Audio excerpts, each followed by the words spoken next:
Hi, my name is Dan Tartaglia, and this video is about using RAW format instead of just straight JPEG format when you're using a drone. A JPEG is basically a flat image with not a lot of ability to modify. A RAW image is a larger file size because it contains a lot of information that allows you to make many different modifications of it in a software like Adobe Lightroom. Here's a quick comparison that I found online that shows some of the differences between the two. At this point, I only shoot in RAW and use Adobe Lightroom to improve the photos. Depending on the deliverables, I may use additional software like Topaz Sharpen AI and even Adobe Photoshop to make the photos pop, sharper, and generally better. Everyone has their own preferences and processes. This is just one of mine. In this example, here is a building that gets very little sunshine on the entrance. The Sun Surveyor phone app is one way to determine the best time of day to take photos or video of a location. The front of this building is on the north side, and as you can see by Sun Surveyor, that you can only get the sun on that particular side of the building early in the morning around 7:30 a.m. Next, we're going to go into Adobe Lightroom and we're going to see how we can make this image better. Better in as far as the colors go, better in seeing the front of this building as lighter, and just a general better image for the client. This is Adobe Lightroom, and I'm going to bring in my image. In reality, it's actually 5 images. I used what's called bracketing to create my one image. So these are the 5 images that will be our one image. And bracketing is a way of taking images of different exposures and then merging them into an HDR image. And it can give you a head start on color grading and improving the image as well. I don't always use bracketing, but in this case I did. So when I did bracketing with my drone, and I used a Mavic 3 Pro, I had my exposure set to initially 0, my ISO 100 or 200, and my aperture 2.8. So you can see they're all different exposure settings here. So I'm going to pick these 5 images with Shift, and then I'm going to go to merge them as an HDR image. It'll show a preview, and then I'll hit merge.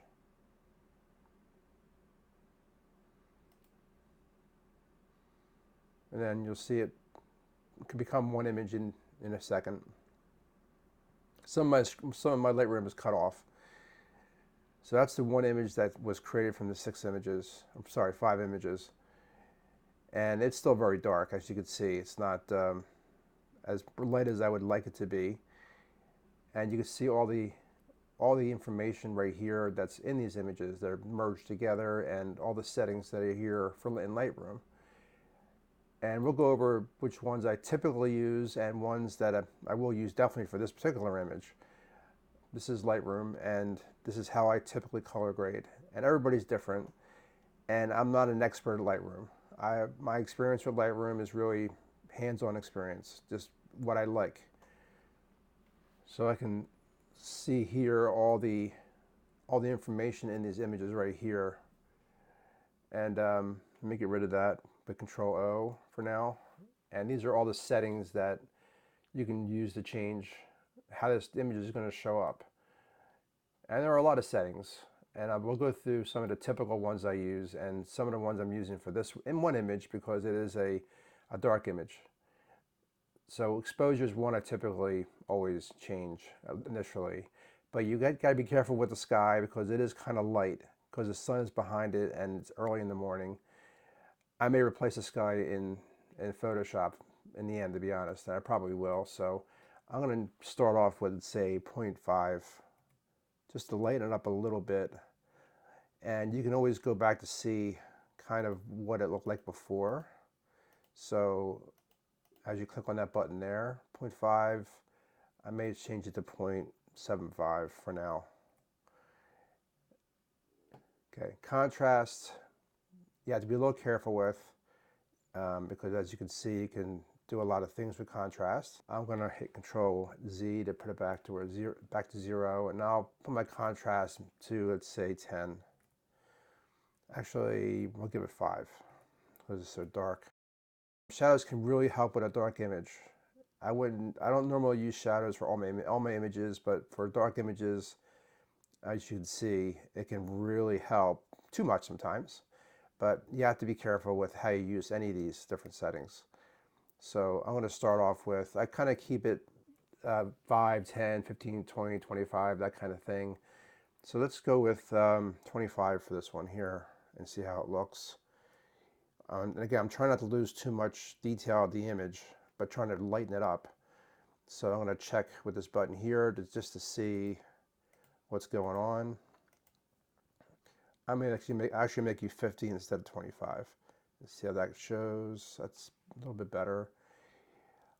But highlights is also something you have to be a little careful with because of the sky and because of general brightness of the image. So you can see you can make it really bright if you wanted to. In this case, a higher number may be good for this one, but I'm going to make it, let's say 50 for now. And again, I'm looking at this to see, I am losing some detail a little bit now, and especially in the roof, but I'm bringing in a lot of other detail, which is great. Something you can't do with a straight JPEG. So 50, maybe I'll make this 40 instead, but it's all about taste and about how you want the image to look in the end. I normally keep whites and blacks the way they are, but you can change them as well. The temperature, tint, same thing. I always change the brightness. Right now the greens are not as green as I'd like them to be. So let's try 25 first. And see how that looks. It's a little bit better. I might make a little bit higher, maybe 35 in this one.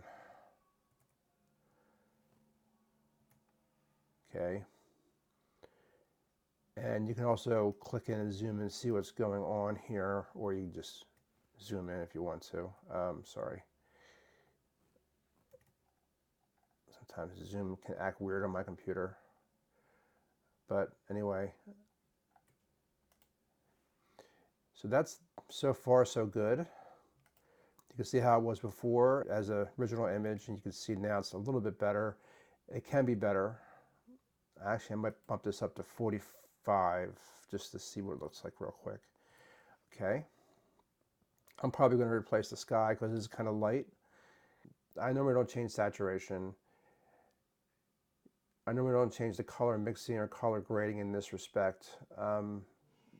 Under effects here, I'll change the texture, give it a little bit of texture to it. Just if you hover over it, it'll show you what it means. So it's just going to enhance the appearance of texture. So I'm going to add maybe 10. And then clarity will do a little bit of sharpness. So I'm going to sharpness maybe 10. Dehaze, I normally do not use, but in this case I may because of the morning mist or the morning haze I have in this particular image. Something you have to be very careful with is dehaze, because you can see that it can be good and bad.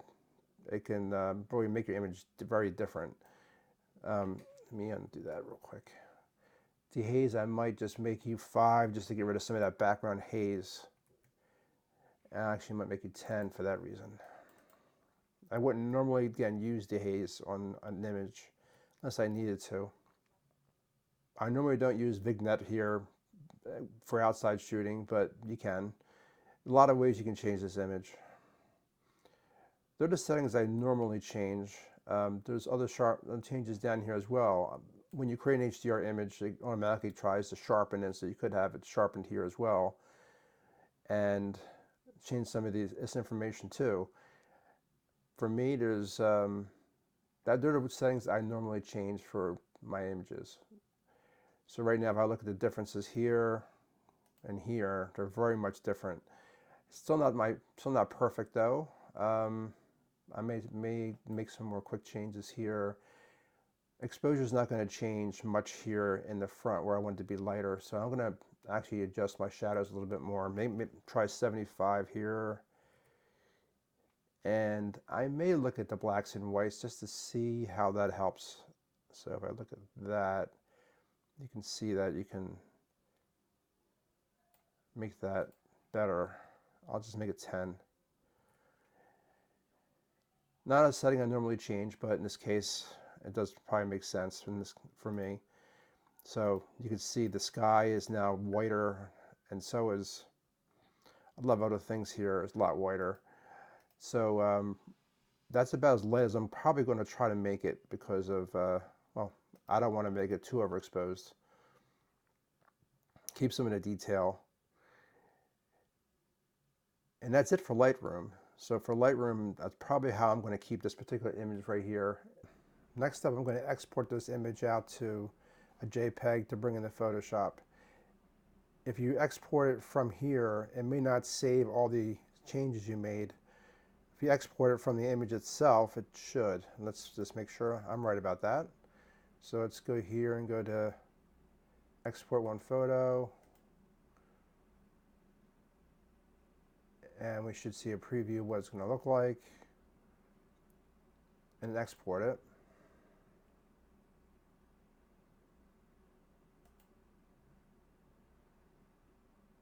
But notice sometimes if I do it from here, it won't save it won't export the changes that I made. Let me just, out of curiosity, notice that the difference.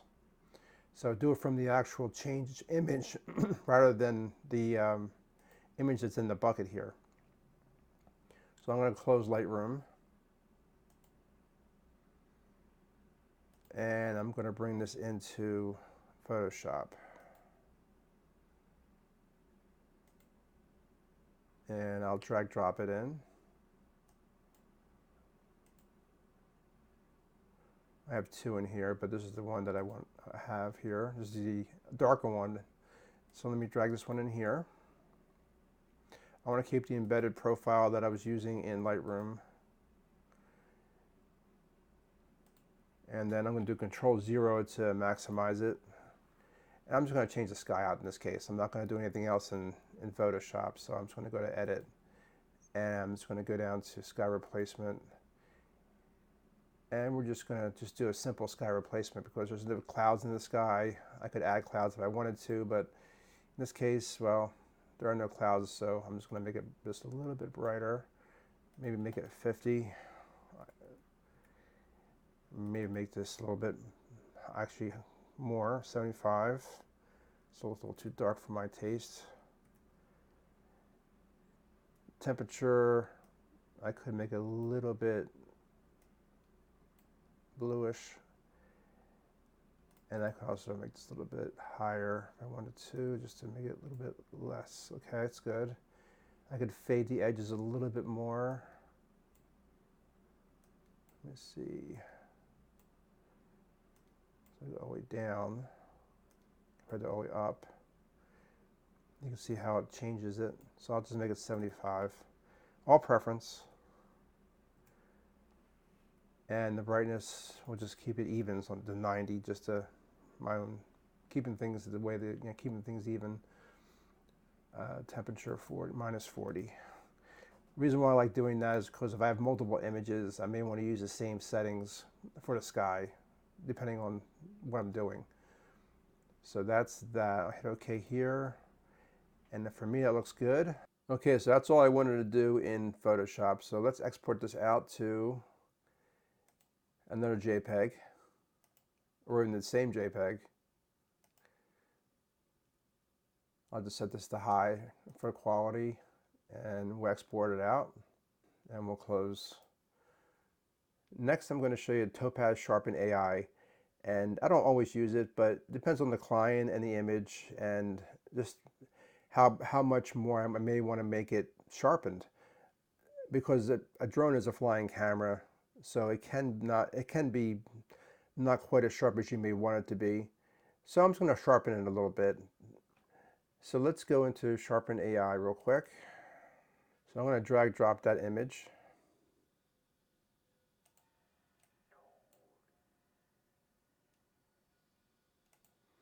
It'll show the preview of how it is now and how it can be improved and once this finishes updating. So you can see that it is sharpened.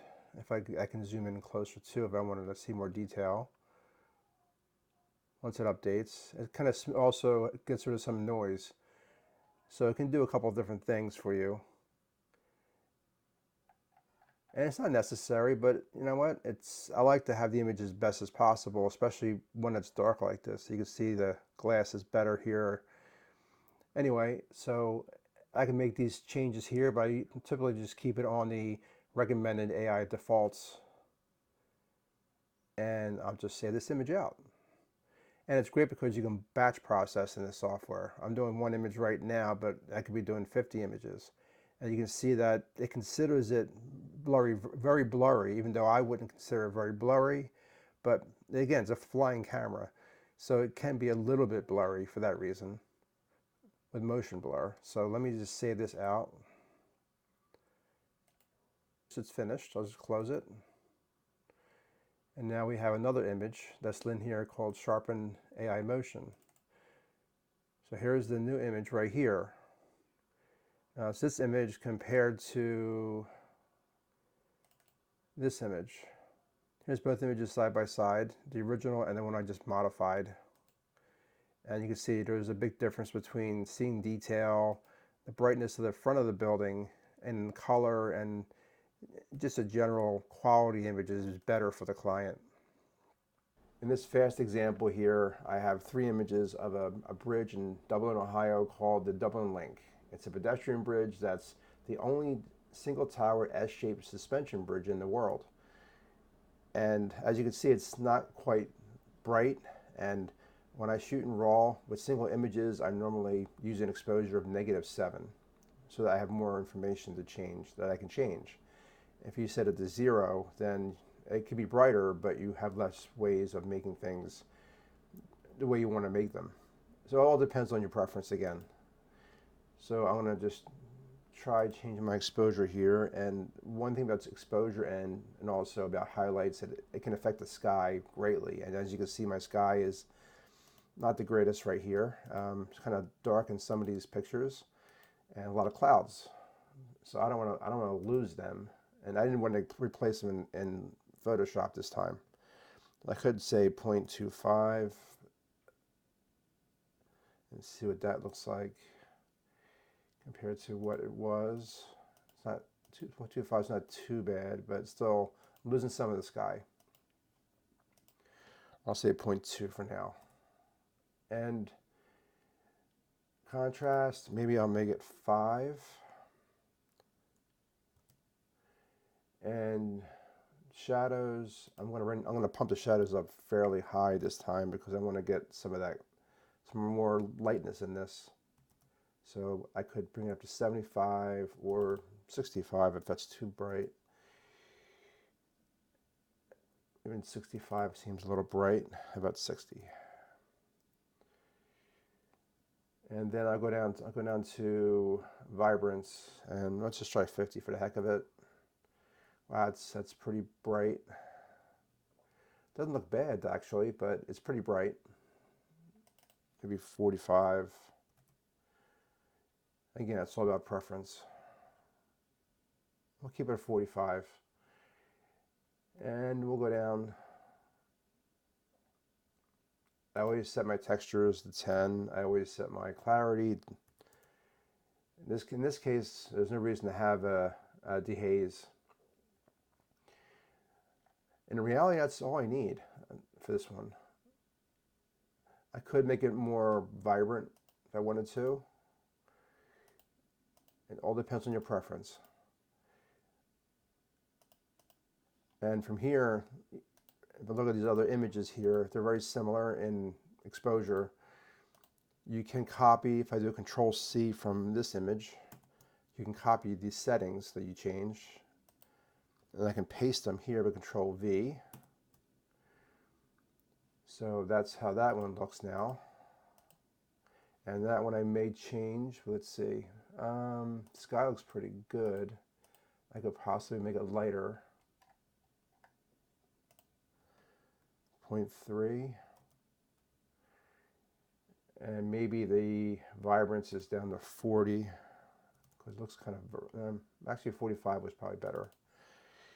45. And I may want to change my clarity to a little higher.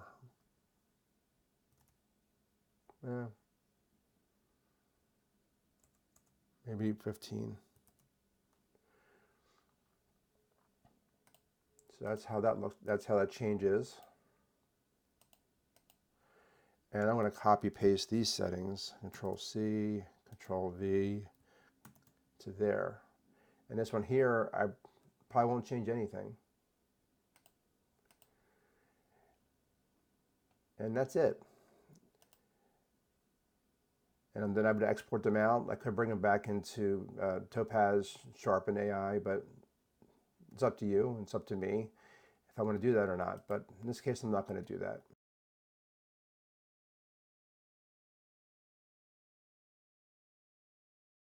If you have any questions or comments about anything I've done in this video, please put them in the comments or just ask me if you want to directly. Thank you for watching this video.